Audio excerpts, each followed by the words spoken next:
Mula ko dati sa'yo sa school niya. Mula ko tag sa'yo sa school niya. Hi guys, time check 6:45 at 6:45 in the morning. Ay, sa'yo na dyan.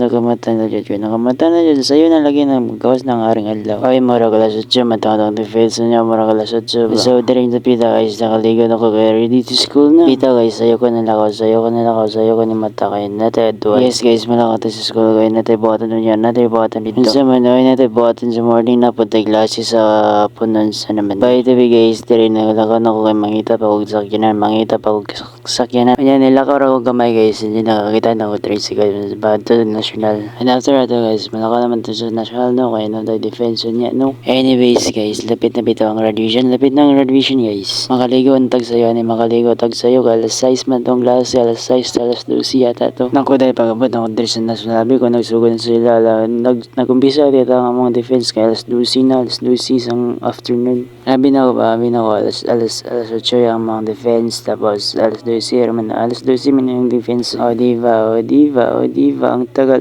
namin hinintay. You know guys, yung alas 12 na yun, gutom na ako nun. Kasi nga alas 12 na yun, kainan na. Yes guys, exactly 12. Gutom na ako nun at gusto ko nang umuwi. Saka guys, aminin ko, naantok ako doon sa school kanina. Sinong hindi maantok, ang init doon. After ato guys, ang defense na mo, nangulit ako kaya nagutom na ako. Kunya katulugon pa jud ko.